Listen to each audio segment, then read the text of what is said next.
What's up, folks? This is Justin from Books, Bricks, and Boards. Today, I'm going to be blowing the dust off of some of my old books to share with you. But these aren't just any old books. These particular old books, I feel like, have a lot to offer to your game today. These are long forgotten and often maligned books, but they have a lot of character and flavorful elements that you can put into your game, no matter the edition or the system that you're using. So without any further ado, let's get over to the table. Disclaimer: the information that I am going to be talking about, while originally designed for AD&D 1st and 2nd edition, is directly transferable to any TSR era D&D, or clone thereof, as well as most of the clone adjacent products, with just a minimal amount of effort. Whether it is converting descending to ascending AC, adjusting hit dice a tad, or just swapping stat blocks and using the fluff, there's a lot of opportunity here.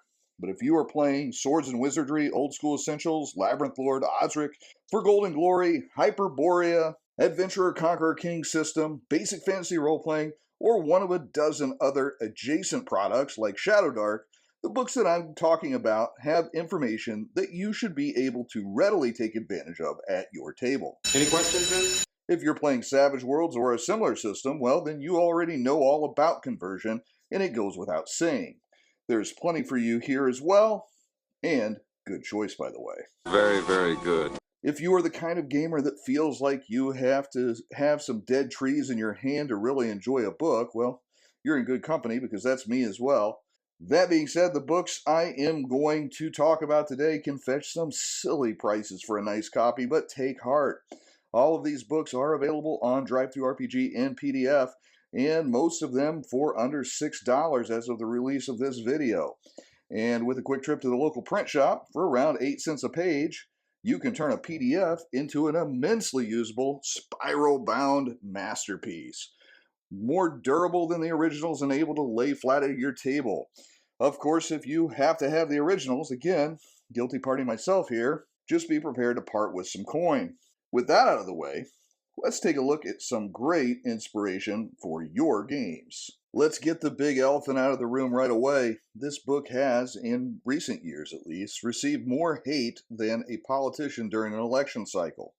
The slings and arrows have been targeted largely around the fact that the book didn't accurately represent any one particular real-world culture, and as a result, it must be mocking or insulting them in its lack of authenticity. Somewhere in Asia, I think.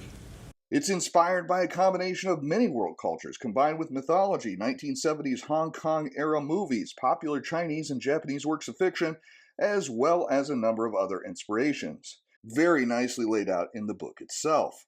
The book also highlights specifically a group of Japanese playtesters whom I have read really enjoyed their own time with the book. It's a pastiche of an entire area of the world, sharing stories from several eras and mostly trying to evoke the feel of the martial arts movies that were taking the world by storm during the early years of Dungeons & Dragons. If you're still with me, great! If you're fired up, probably should consider moving on and finding a different channel, because I'm an old man and I have chosen several hills to die on, and the Reaper hasn't found me yet. Oriental Adventures is a broad and sweeping work that essentially converted the entire advanced Dungeons & Dragons line from a European medieval fantasy game to an Asian-inspired fantasy game, spanning from Imperial China to feudal Japan and having many stops in between. That being the case, the book provides a wealth of knowledge on classes, races, monsters, equipment, magic, and customs for said fictional game world. Of particular use today are 4 major areas for mining. Number 1. Classes. While many of the class conversions could be handled as simple lore swaps on existing mechanical rules for existing classes in the majority of OSR games, there is at least one that deserves a special look and some extra attention. Sure, you could also completely convert the Bushi instead of calling it a fighter, the Yakuza instead of calling it a thief, so on and so forth, but the one class that I think could really be handled well by new systems with the right conversion is the Kensai. The Kensai, or Sword Saint as it is also known, is an unarmored swordsman or swordswoman with a particular devotion to a specific weapon, not necessarily a sword ironically, with which they completely devote themselves to the detriment of all other weapon skills. They gain the ability to do great amounts of damage, strike more accurately, avoid attacks similarly to a monk, and eventually even perform a spinning whirlwind attack that will be able to strike all enemies within their weapon range. The cost for all this, of course, is the lack of the ability to wear armor and an adherence to a strict honor code, which requires accepting dual challenges as they come along. This character type has been transferred to 5th edition with a subclass of fighter and 2nd edition with a kit, which was from a Dragon magazine originally, but popularized in Baldur's Gate 2. But neither of these conversions hold a candle to the original. Want to introduce a Yojimbo type weapon master that wanders into town solving problems with his incredible swordplay? Try dropping an Oriental Adventures Kinsai into your game. 2. Races. Oriental Adventures technically only introduces 3 non-human races into the game, but since 2 of the 3 have numerous subtypes, I think we can give it a pass on the variety question. The Korobukuru are inspired by folklore, but in Oriental Adventures reflect a much more dwarf-adjacent option, providing boosts to both strength and constitution at the cost of intelligence. They keep the similar poison resistance of other dwarves and swap the goblin and giantkin combat bonuses for the equivalents from the Oriental Adventures bestiary section. These incredibly strong and tough folk will allow for the guy that has to play a dwarf in every game, and every table has one of those guys, to have a more theme-appropriate version for your wuxia or martial arts themed games. The Hengoyokai are a much larger departure from the expectations of a D&D player, as they allow players to roll up anthropomorphic shapeshifters without the downsides of lycanthropy. With a wide variety of animal forms to choose from, as well as being able to utilize hybrid and human forms of chosen species, Hengoyokai give players a chance to run a unique character with some appropriately themed abilities without breaking the game. Lastly, the Spirit Folk, a group of near-human ascetics that have their spirits bound to a specific type of terrain, and as such have benefits related to that terrain. These are the least interesting of the OA races to me, but they still have ample opportunity for roleplay, so they're still a win in my book. 3. Monsters. From different types of dragons to the clearly kaiju-themed gargantuans to the many flavors of goblins, OA has a nice mix of themed monsters to populate your world and catch your players by surprise. If you get really enthusiastic here, you could even grab the Karatur Monsters Compendium Appendix, which takes what is in Oriental Adventures and greatly expands upon it, adding some helpful artwork to better understand just what your players will be faced with on the battlefield. 4. Equipment. It wouldn't be a proper first edition book if we didn't get some schematic-like visuals of the weapons and armor of the game, and Oriental Adventures is no slouch here. I know that I would never have found myself asking a DM to use a Tetsubo or a Naginata if it were not for this book, but because of it, they've become a couple of my longtime favorites. With a variety of different options and the specifics on how they work mechanically, the weapon and armor of the book provide a great deal of opportunity to customize a character and reflect a more fully realized version of the hero that you had in mind. Plus, if you build it on Hero Forge or a similar system, you know what the character's weapons and armor should look like now.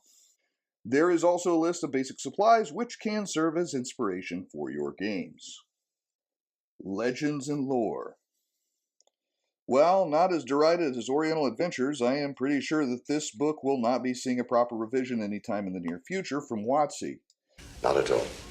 This incredible book provides history, mechanics, and story seeds for 9 real-world mythological pantheons and 2 fictional NPC galleries, based upon Arthurian legend and the world of Lankmar, respectively. The contents of this book does most of the background legwork that you would need to play a game in settings based upon any of the included mythologies. I can tell you that in creating my own setting, the Isle of Avalonia, I would have been much better off to lift one of the pantheons from this book than to research different deities to populate the world and history with. If you want to play a game with an Egyptian, Aztec, Arthurian, Indian, or a number of other different inspirations, the information in this book will be more than enough to get you started. With enough culture and mythology to give you a good foundation, I really feel like Legends and Lore provided the best bang for your buck in this crucial area of world building. My personal favorite of the book, no surprise, is the Arthurian Legend section. The Arthurian entry of Legends and Lore provides a generous history of the story of Camelot, details on the duties of a Knight of the Round Table and how to become one, a few new spells, mechanical descriptions of the Holy Grail and Excalibur, The Holy Grail, Dr. Jones. and then on to the main course. Full stat blocks and descriptions of all the Knights of the Round Table and related characters, as well as their enemies, and even the legendary questing beast. So if you ever wanted to joust with Lancelot, duel with the Green Knight, or hunt the questing beast, Legends and Lore has got you covered. Arabian Adventures. Taking its naming cue from Oriental Adventures, this is another book that could never see the light of day now. Was consumed by the desert in a sandstorm which lasted a whole year. That's a real shame because it is a beautiful creation cover to cover. From its easily cover to its gold scroll work along the edges of the pages, Arabian Adventures was a book in which the author clearly wanted to use every visual tool to engage the reader and draw them more closely to the material. This largely works incredibly well. While not as packed with new races and classes as Oriental Adventures, having precisely no new additions in either category, Arabian Adventures still offers plenty of inspiration for your table. With elemental mages, Sinbad-inspired corsairs, barber thieves, holy slayer assassins, and much more, just reading through the list of kits and their descriptions will provide a wealth of inspiration for characters to populate your own games, well worth the $5 for the PDF by itself. But where this book really shines, in my opinion, is in the Shire. The Shire are wizards that rely upon deals with genies to utilize exceptional magical powers, sometimes far beyond those of a similarly experienced traditional mage, but at the cost of time, reliability, and the repayment of those debts.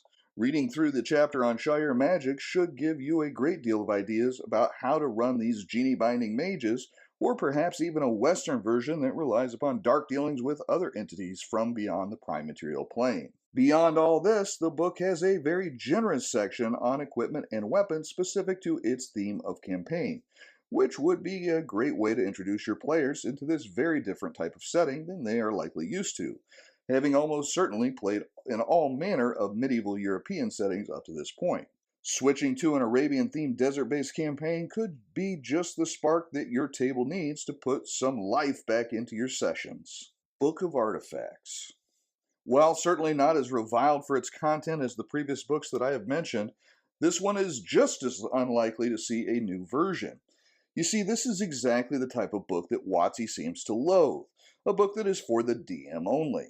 They have to spread content for players, DMs, and setting fluff into every book to attempt to lure the entire table into picking up a copy, but at the cost of diluting the book's use for everyone as a result.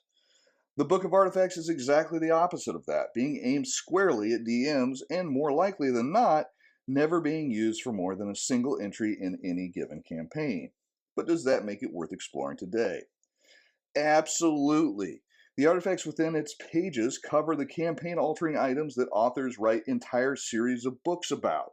These are your One Ring, your Holy Grail, and your Dragon Lances of your current campaign, and while none of those particular items are in this book, the ones that are here are just as epic. These artifacts can serve as the MacGuffin for your whole campaign, the thing that your heroes are searching for, the thing that the big bad evil guy has to have, or the one thing that might provide a chance to turn the tides of a particularly grim situation. When you read the entries for these various artifacts and start to weave them into your story, you will notice that your game immediately gains a little bit more gravitas. You slow roll the information and history of the item, you require quests for even the smallest bits of information about the artifact, and then just when the players can't possibly stand to see what is beyond that great proverbial door that you have put in front of them, you unveil the artifact in all of its fictional glory. These are the campaigns that bards will sing about. Of all the different artifacts in the pages of the Book of Artifacts, I am going to choose my three favorite to share a little bit more detail on. The Axe of the Dwarvish Lords. I myself am partial to dwarves, so of course this was going to be on my list. This particular axe, representing a time when the dwarves were all a single clan, is appropriately effective in uniting the dwarven factions or bringing about a favorable turn for the dwarven race behind its razor-sharp edge.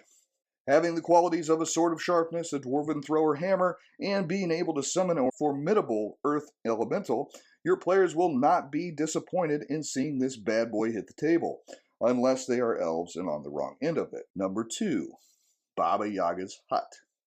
This artifact, inspired by Slavic folklore, Talking about folklore. has been used in wargames, sword and sorcery tales, and many an RPG game session for far longer than any of us here. The great part about this artifact is that it will provide both a mobile base of operations, being that the hut has legs and is very fast, as well as a number of powerful abilities. It should be noted that, like a bag of holding, the hut is much larger on the inside than the outside, being described as a huge palace. Of course, since this thing has a name on it, you better believe that old Baba Yaga herself is going to want it back. So this providing a obvious story point for introducing your big bad evil girl. Rarely do the stars align so cleanly while writing a storyline. Number 3, Codex of the Infinite Planes. There's a picture of it right here. That's it. Good God. I definitely saved the best for last. The Codex of the Infinite Planes provides a means to introduce enemies and allies from anywhere in the planes of existence by opening portals to any possible destination. Of course, the trick is you won't know where you are opening a portal to until you read the book. And by reading the book, you cumulatively increase the opportunity for elder things, demons, and other beasties to come through said portals, or you may just go incurably insane from peering too deeply into those things that mortals should not know. It's got a real Lovecraftian vibe to it. A way to kitchen sink a campaign while not giving free rein to the players for the destination, while also giving an excuse to drop any baddie you can imagine right in their laps.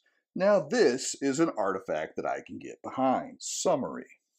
Well, there it is. My attempt to outrun the boulder and provide you with some long-forgotten inspiration for your current campaign, while also enjoying a trip down memory lane with these long-dead trees and the ancient writings scrawled upon them. Of course, there are more. Tomes of terrible and great knowledge just waiting to be unleashed upon your table, many of them sitting on the shelf right behind me. That said, I've told you about some of my favorite old RPG books. Now tell me about some of your own in the comments. And if you want to get really down into the rabbit hole, join us over at the Books, Bricks, and Boards University Discord server. Link in the description. If you've enjoyed the content, please be sure to like, share, comment, and subscribe. And until next time, this has been Justin with Books, Bricks, and Boards. Good gaming, and God bless. Yes, you're a man of many talents.